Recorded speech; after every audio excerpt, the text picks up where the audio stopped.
প্রতি বছর ফাল্গুন মাসের কৃষ্ণপক্ষের চতুর্দশী তিথিতে মহাশিবরাত্রি উৎসব পালিত হয়। ছেলে মেয়ে নির্বিশেষে শাক্ত বৈষ্ণব সবার কাছেই এই শিবরাত্রি অতি মাহাত্ম্যপূর্ণ দিন। ফাল্গুন মাসের কৃষ্ণপক্ষের চতুর্দশী তিথিতে শিবরাত্রি ব্রত শুরু করে সারা রাত জেগে প্রহরে প্রহরে পুজো করতে হয়। আগের দিন সংযত জীবন যাপন করে হবিষ্যান্ন খেয়ে দিনটিকে পালিত করা হয়। শিবরাত্রির দিন রাত্রির দ্বিপ্রহরে 4টি শিব পুজো করতে হয় এবং পরের দিন ব্রাহ্মণ ভোজন করিয়ে ব্রত উদযাপন করা হয়।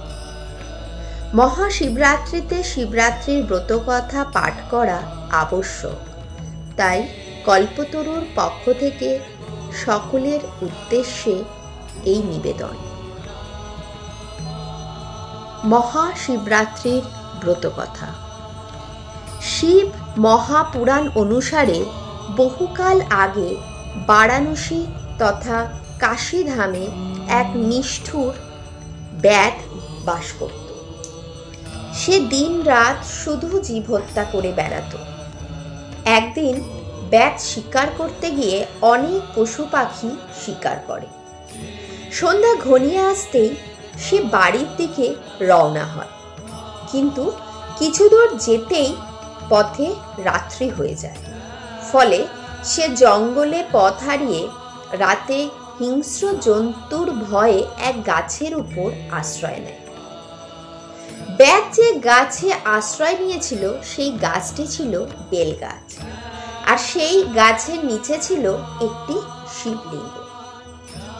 ব্যাধ গাছে নড়ে চড়ে বসার সময় শিশির জলে ভেজা কয়েকটি বেলপাতা খসে পড়ে ওই শিবলিঙ্গের মাথার উপর।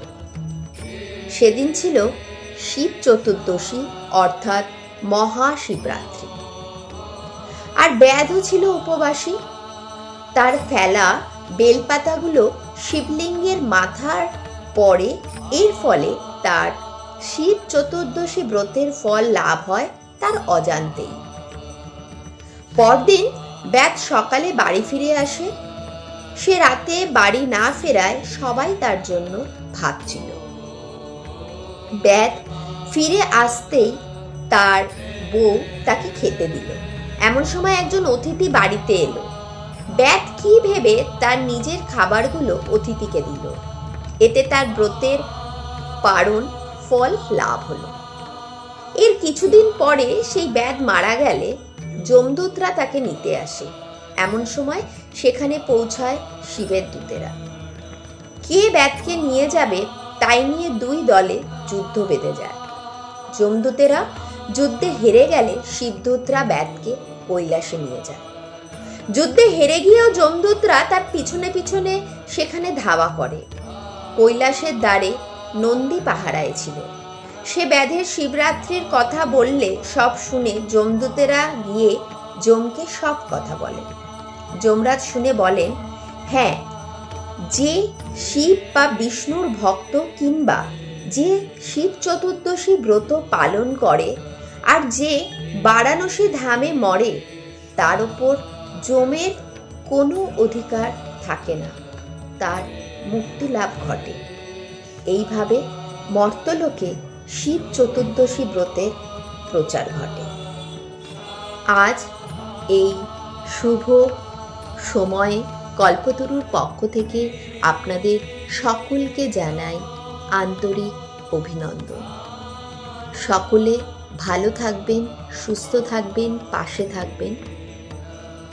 আমাদের এই নিবেদন আপনাদের ভালো লাগলে লাইক এবং সাবস্ক্রাইব অবশ্যই করবেন। নমস্কার।